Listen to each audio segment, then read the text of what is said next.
18h38, Radar de Notícias de volta. Temos o prazer de receber aqui nos nossos estúdios agora o deputado estadual Márcio Nakashima, pré-candidato do PDT à Prefeitura de Guarulhos. Deputado, muito obrigado pela sua presença, uma boa noite, seja bem-vindo. Boa noite, André. Prazer em falar contigo aqui nessa noite, a todos que nos acompanham pelas redes sociais e as demais plataformas que recebem o sinal gerado aqui pela equipe do Radar de Notícias. Vamos lá, deputado, muitos assuntos para tratarmos. Vamos falar sobre pesquisas eleitorais, as propostas do deputado, discutir os verdadeiros problemas da cidade. E para a gente começar a nossa entrevista, deputado, quero falar sobre pesquisas eleitorais. Independentemente do Instituto de Pesquisa, o que a gente vê nas pesquisas é o seguinte: o senhor com um voto bastante consolidado, a depender da pesquisa oscilando 10, 12, 15%, então um voto bastante resiliente. Mas se a eleição fosse hoje, é claro que a eleição ainda está longe de acontecer, se a eleição fosse hoje, o senhor não chegaria ao segundo turno, aparece ali na terceira colocação. Pergunto para o senhor, que avaliação que o senhor faz do quadro momentâneo das pesquisas e qual o seu trunfo para chegar ao segundo turno da eleição aqui de Guarulhos? Bom, André, primeiro que recentemente nós colocamos a nossa pré-candidatura, né, na rua, informamos a sociedade guarulhense que seremos candidatos nessa eleição, nesse pleito que se avizinha, e já está em terceiro lugar, já ter passado da barreira dos 2 dígitos, para a gente já é muito satisfatório.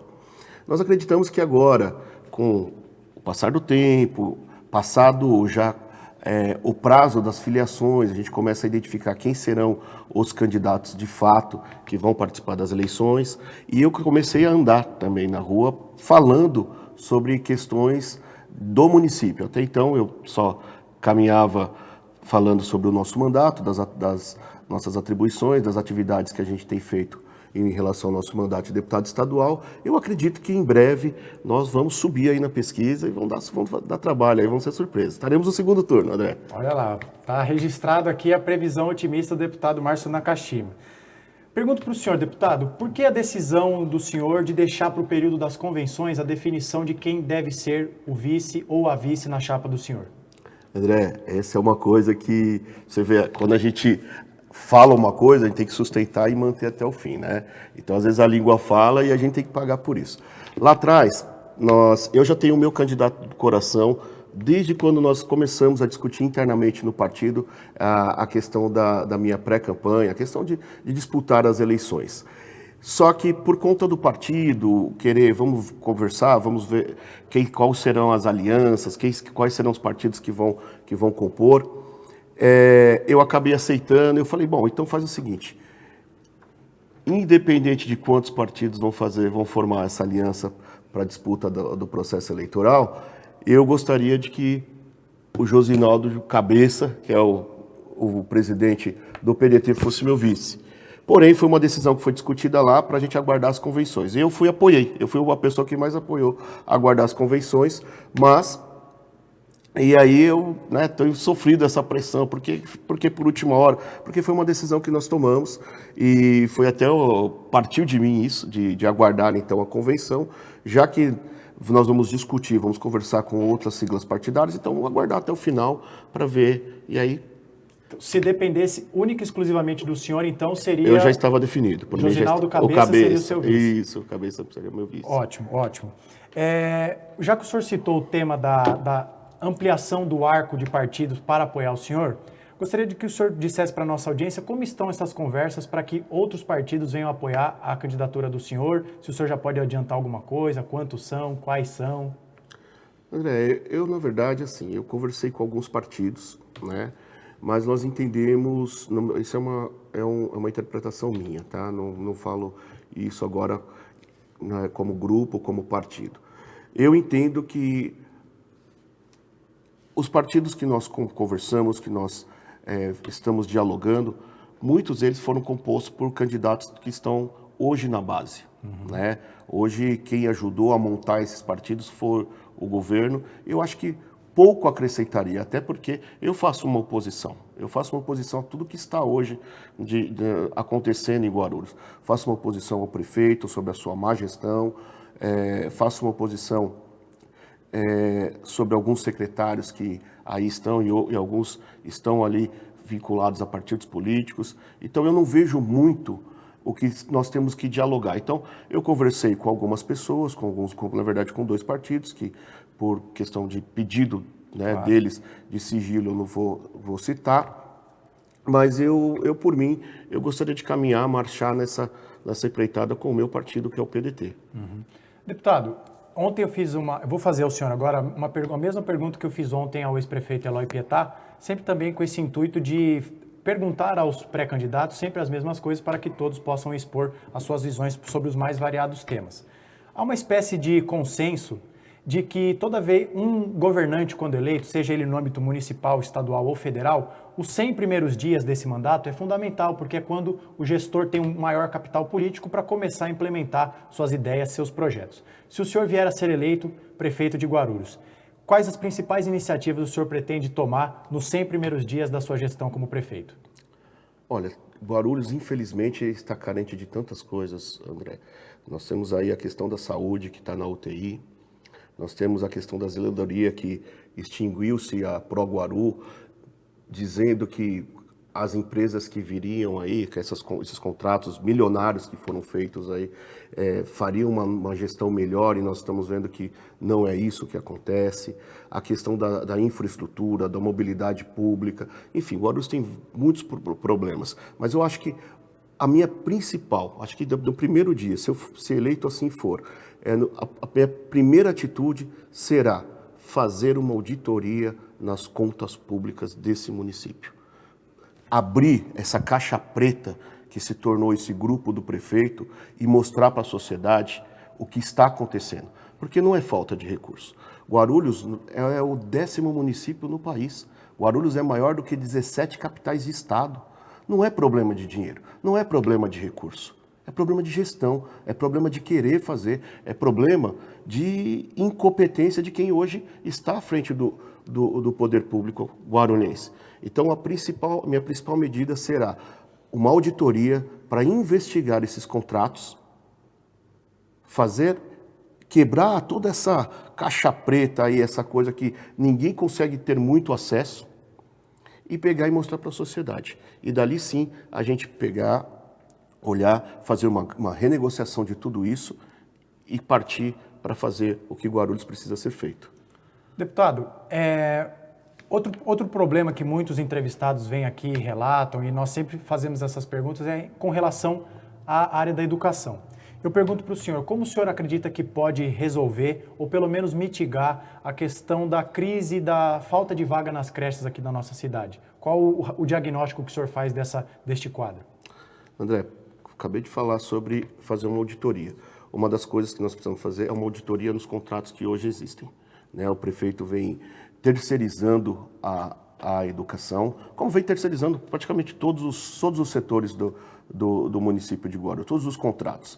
Então, nós vamos fazer uma auditoria, fazer um levantamento onde nós temos a maior demanda e aí traçarmos um plano para enfrentar esse grande problema que hoje aflige as famílias, as mães, né? As mamães, estamos aí à véspera do Dia das Mães, que muitas das mães não podem nem sair para procurar emprego porque não tem onde deixar os seus filhos, não tem creche, não conseguem matricular os seus filhos.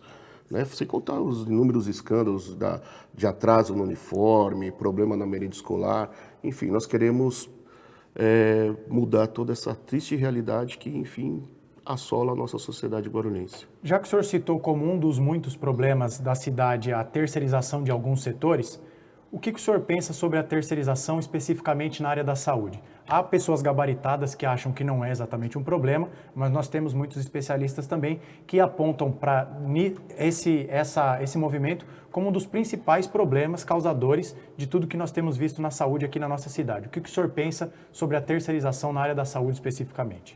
Bom, falando da área da saúde, eu não vejo problema em terceirizar, não sou contra a terceirização, mas as terceirizações que aconteceram em Guarulhos foram feitas de forma totalmente esdrúxulas, né? Eu mesmo fiz inúmeras fiscalizações. Quem não se lembra da primeira terceirização que o prefeito Guti, junto com o seu candidato hoje a prefeito, que é o deputado Jorge Justo, trouxeram a Gerir. A Gerir veio aqui, levou milhões, fez uma reforma, uma maquiagem ali no HMU, onde chovia as pessoas morriam afogadas dentro do hospital, deixou ali contratos sem pagar, fornecedores sem pagar, foi embora, levando os milhões dos cofres públicos guarulhenses e deixou uma dívida trabalhista para a prefeitura pagar. Depois disso, teve tantas outras. Eu fui investigar uma OS e cheguei lá em Osasco, onde a sede em Osasco. Eu cheguei, quando eu olhei, eu até falei, poxa, como que uma empresa, uma OS, uma organização tão grande, pega um contrato milionário, como pegou o contrato de Guarulhos, está numa sede tão singela, tão simples como essa. Não que não pudesse listar, mas já me causou uma certa estranheza. E assim, quando eu subi, bati lá na porta, quando eu subi, cheguei lá, era uma sobreloja de um mercadinho de bairro, e no lugar da empresa que estava aqui prestando serviço aqui em Guarulhos, era uma hamburgueria. Então, eu sou contrário a essas terceirizações que aconteceram em Guarulhos. Não temos um histórico de sucesso, muito pelo contrário. Se você sair daqui agora lá no HMU, se você for em qualquer outro hospital que está terceirizado, você vai ouvir dos pacientes, vai no hospital da criança, você vai ouvir, vai na UPA Paulista, você vai ouvir o que está acontecendo. A saúde de Guarulhos está na UTI. Já que o senhor citou nessa resposta sobre a saúde, essa relação do deputado Jorge Wilson, né? Qual a relação que o senhor tem com o deputado Jorge Wilson na Alesp, né? Para quem não sabe, o deputado Márcio Nakashima e o deputado Jorge Wilson são companheiros da Assembleia Legislativa do Estado de São Paulo, a Alesp. Qual é a relação do senhor com ele? Tem um bom diálogo? O que o senhor pode dizer para a nossa audiência sobre a sua relação com o Jorge Wilson? Então vamos lá. O deputado Jorge Wilson é o líder do governo, né? Ele é o líder do governo do governador Tarcísio, e a gente faz vários diálogos por conta das pautas que acontecem lá. Sempre de forma muito cordial, de uma forma muito educada e muito respeitosa, né? O meu posicionamento dentro da Assembleia é totalmente diferente, né? Eu não voto tudo aquilo que o governador coloca lá simplesmente porque faço parte da base do governo. Meu mandato é um mandato independente, onde os projetos que eu julgo ser necessários e que vão auxiliar e ajudar a sociedade paulista, eu voto sim, mas outros eu voto não. Eu votei contra a privatização da Sabesp. Eu acho que é um grande erro a gente privatizar uma gigante da área de saneamento e distribuição de água, que é uma das maiores do planeta, onde na história da Sabesp ela nunca foi deficitária, muito pelo contrário, ela entrega os seus dividendos em milhões de reais, em bilhões na verdade. O ano passado ela teve um lucro de 3,5 bilhão de reais. Então, todo esse recurso, todo esse dinheiro, toda essa estruturação da Sabesp é dinheiro do povo, é dinheiro nosso, é dinheiro do imposto, é dinheiro do povo paulista que construiu essa gigante, que agora nós vamos entregar para a iniciativa privada explorar isso. E assim, eu não sou contra as privatizações, mas existem privatizações que eu sou totalmente contra. Durante a pandemia, eu fui um dos que lutei muito para a permanência do Instituto Butantan, o Instituto Florestal, a FURP. A FURP é um gigante, um laboratório gigante do governo do estado de São Paulo, onde produz remédio a preço de custo. Não existe nenhum laboratório que forneça remédio a preço mais barato do que a FURP. E mesmo assim, o governo insiste em comprar de grandes laboratórios do que comprar de uma fundação que ele é dono, que ele é proprietário dessa fundação, que ele participa, que ele fomenta o funcionamento da FURP. Então, são coisas que são ilógicas para mim. E ali eu tenho lutado para isso. Eu, se eleito for, os principais remédios eu vou comprar da FURP, porque não existe laboratório que forneça remédio mais barato do que a FURP. E remédio de qualidade, remédio que a FURP já foi uma empresa, uma fundação que forneceu um laboratório que forneceu remédio para outros países, né? Então, como eu disse, durante a pandemia eu fui um dos deputados que lutei muito para não fechamento do Instituto Butantan. E depois a história mostrou que eu estava certo. O Instituto Butantan foi quem produziu as vacinas para a gente poder aí enfrentar a pandemia. Então, eu lamento muito que, inclusive, tenho notícias de que, embora o governador tenha dito durante o período de campanha que não fecharia a FURP, pelo contrário, ia, né, projetá-la, parece que existe agora uma tratativa de extinguir a FURP também, privatizar a FURP, assim como fez com a Sabesp. 1853. Produção, por gentileza, é possível colocar na tela o comentário do Edson Craveiro, do Facebook, sobre a ProGuaru? Acho que é um tema importante de perguntar ao deputado, para ele passar o posicionamento dele. Ele já deu... Olha aí, Edson Craveiro.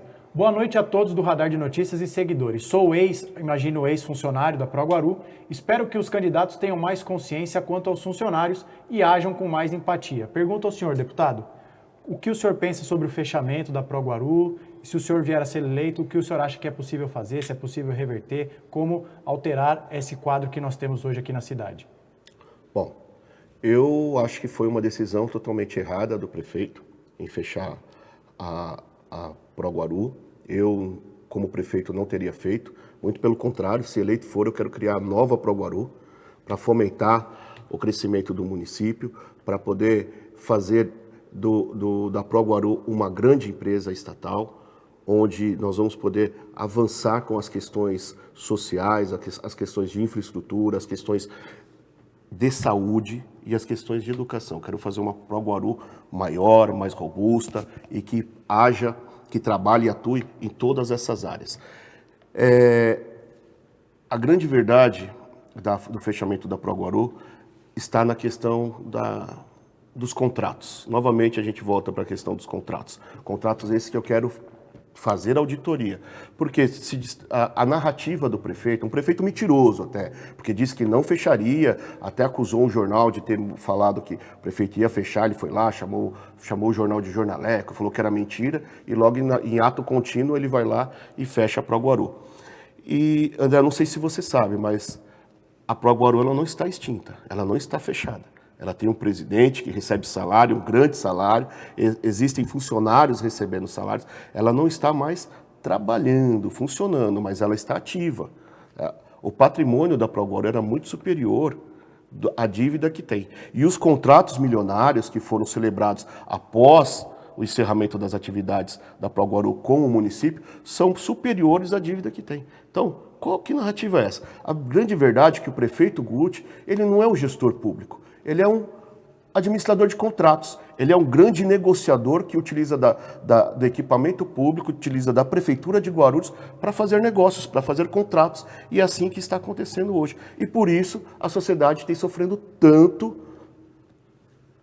com a má gestão da Prefeitura. É triste, e até me causa um pouco de revolta, por isso que eu dou umas pausas assim, até para eu não me empolgar, e a gente tem que manter aqui o nível da entrevista. 18h56, só passar um recado para você que nos acompanha pela TV Guarulhos. A partir das 19 horas, venha para as redes sociais, você pode nos acompanhar pelo Instagram, pelo Facebook e pelo YouTube. Nós vamos esticar a entrevista com o deputado Márcio Nakashima mais alguns minutos. Ainda temos alguns assuntos muito importantes para tratar com o deputado. E se você estiver gostando dessa entrevista, o deputado fazendo as suas colocações com firmeza, elogiando alguns pontos, apresentando suas propostas, que é o fundamental, não esqueça de deixar o seu like. O like é fundamental para que você divulgue a entrevista do Radar de Notícias, para que essa entrevista tenha um maior alcance também no YouTube.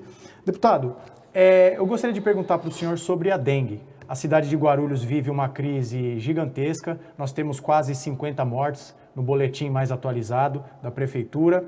E vou fazer ao senhor também mais uma dessas perguntas padrões que nós temos feito aos pré-candidatos.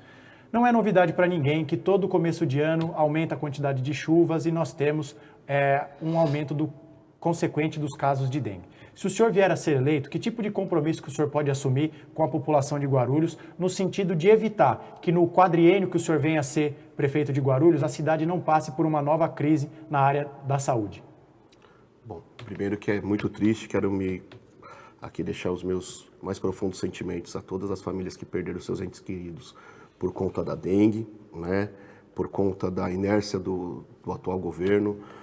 Uma das coisas serão as campanhas, né? Eu vejo o seguinte: todos os anos nós sabemos que nesse período é o período de calor, o período de chuvas, onde o mosquito ele se multiplica aí, ele vai, e aí nós temos os casos os problemas com a dengue. Mas nós não vemos nenhum tipo de ação da Prefeitura de Guarulhos, ação da Secretaria de Saúde ou de quem quer que seja do órgão público municipal.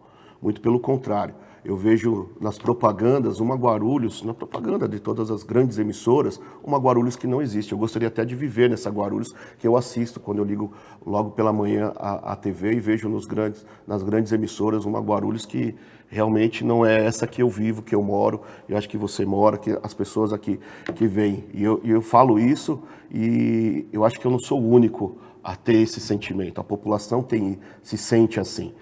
Mas não há campanhas, não há ações, não há um trabalho efetivo para fazer o atendimento às pessoas que estão agora com dengue. A fila está muito grande nos postos, não há atendimento, não há recurso humano para poder fazer o atendimento de forma adequada. Faltam médicos, faltam profissionais de saúde, faltam enfermeiros, está faltando tudo. E falta gestão. Falta um prefeito que vai lá e assuma, faça valer a sua responsabilidade de prefeito de atender a sociedade. Então, isso eu posso dizer, nós faremos totalmente diferente.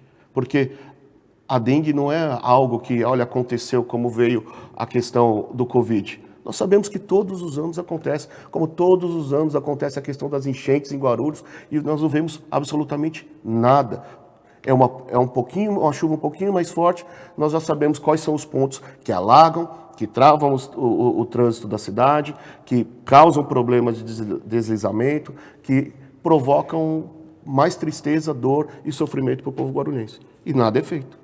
Deputado, quero falar agora com o senhor sobre o Instituto Meu Futuro. Eu acompanhei para montar aqui a nossa entrevista, as redes sociais do senhor, e eu vi ali um material que o senhor disponibilizou sobre a inauguração do Laboratório de Informática, que foi feito ali graças também às emendas do senhor enviadas aqui para o projeto. Queria que o senhor falasse desse projeto, a importância, o valor simbólico desse projeto para o mandato do senhor e também para a cidade. Bom, para o meu mandato não. Eu como agente público, como deputado, eu tenho essa missão de fomentar a questão social, de fomentar, né, através de apresentar as emendas para que institutos como o Meu Futuro, entre outros, possam continuar com as suas atividades. O Instituto Meu Futuro ele fica ali no Parque Micail, né?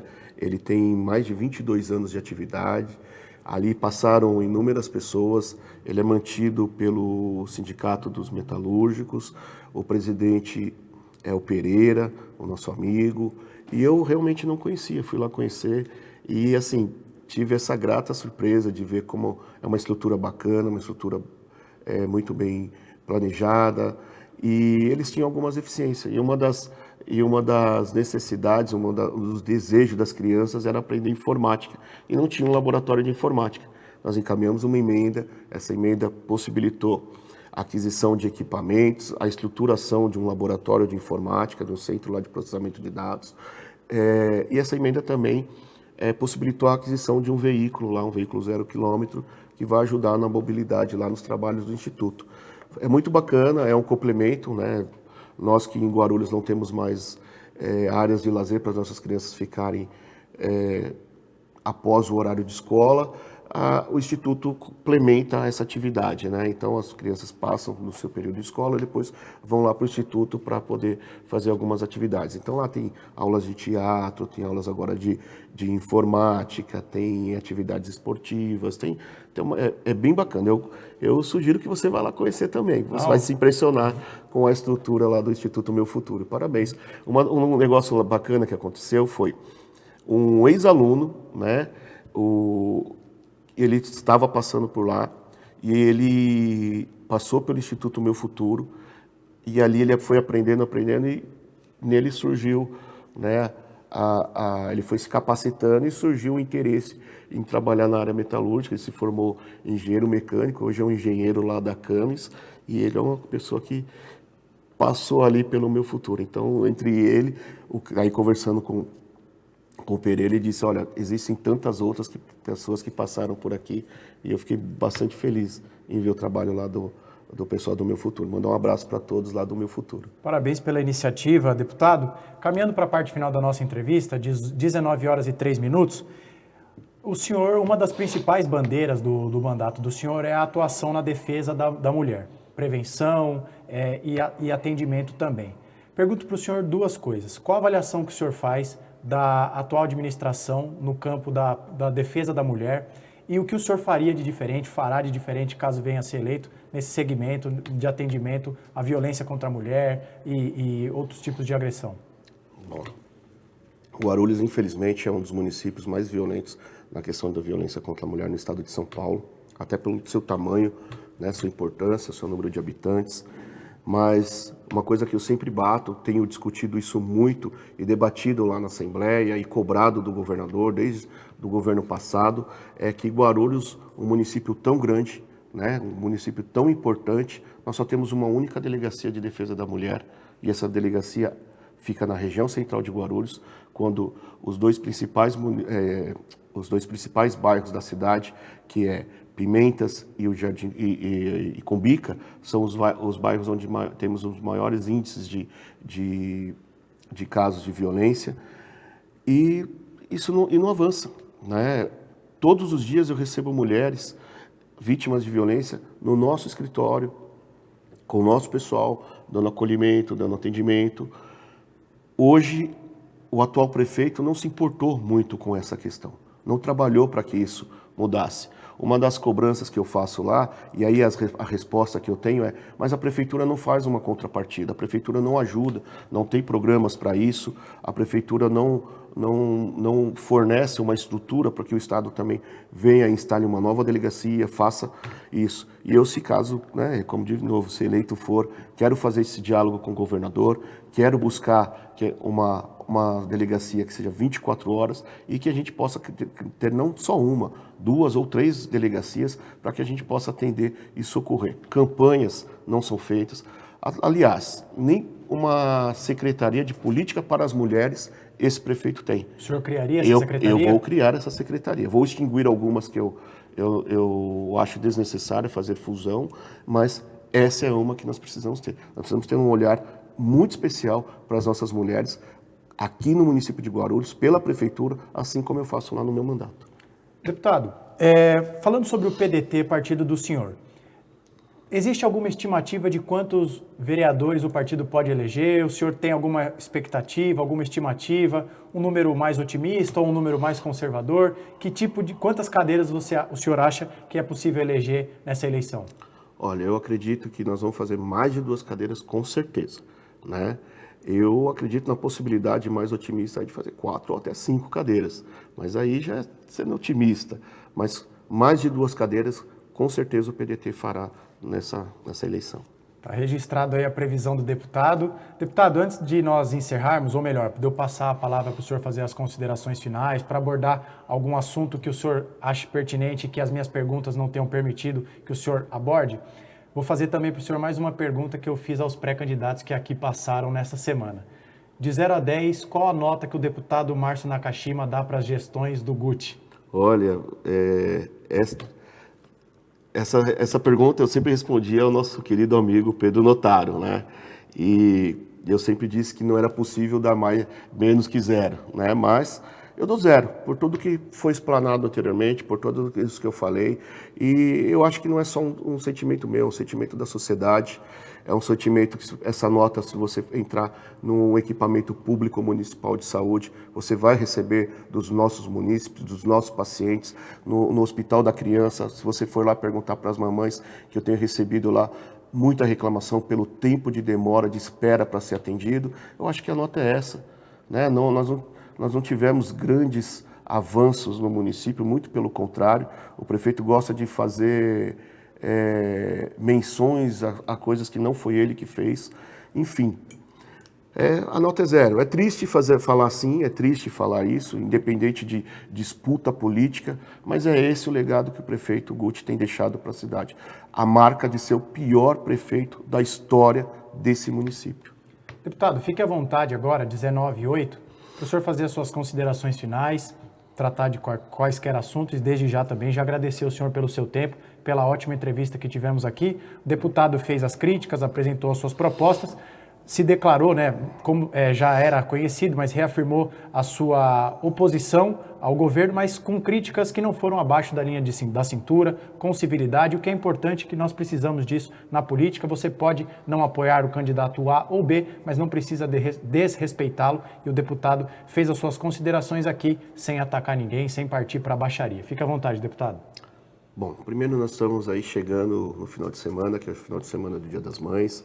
Quero deixar aqui um abraço, um beijo muito carinhoso a todas as mamães, né? Eu, infelizmente, não vou poder celebrar porque minha mamãe já foi embora, né, vítima da Covid, mas a todas as mamães, um grande beijo, que aproveite, que você esteja, né, com seus filhos, que seja um domingo muito feliz. Aquelas mamães que, infelizmente, têm os seus filhos desaparecidos, que é uma outra marca no nosso mandato, uma outra atividade que nós trabalhamos bastante, sinta-se abraçada, sinta-se amparada. Nós continuamos lá trabalhando, nunca desistimos de nenhuma pessoa, por mais, né, por maior que seja o tempo que ela está desaparecida. A esperança é aquilo que nos move, então não perca a sua esperança, enche o seu coração de alegria, de orgulho e de esperança, de amor, na verdade, para que seu filho esteja bem, que em breve ele possa ser localizado. Agradecer a equipe aqui do Radar de Notícias. Eu vi aqui que mudou a marca, aqui a caneca. Eu vou até pedir uma caneca dessa para mim de presente no final. E desejar sucesso, André, para você. Essa é uma bancada de muita responsabilidade, de um peso gigantesco para o jornalismo do município de Guarulhos. Estar aí desse lado da bancada aí onde esteve o nosso querido amigo Pedro Notaro, ele que também era pedetista, e uma vez até me falou o seguinte, falou: Márcio, você tem que ser candidato, você tem que ser... Eu falei: poxa, Pedro, eu ainda estou nessa discussão, tenho mandato, tenho tantas coisas para realizar no mandato. Não, mas você está se preparando, você é preparado. E até ali uma vez se colocou como candidato ao meu vice. Olha aí. Olha, você vê que bacana. Eu tenho um carinho muito grande ao Pedro, deixar um abraço para a família do Pedro, desejar sucesso. E, gente, é um ano muito importante, é um ano de eleições. Eu queria pedir para que vocês analisassem cada um dos candidatos, cada uma das propostas, não entrassem nessa pilha de revanchismo entre candidatos e nem nessa polarização que hoje, infelizmente, só atrasa o processo eleitoral do país, atrasa o processo eleitoral brasileiro. E Guarulhos é muito maior do que essa radicalização. Vamos pensar de guarulhenses para guarulhenses e em tudo que nós queremos para a nossa cidade, como nós podemos mudar a situação que hoje está na nossa cidade.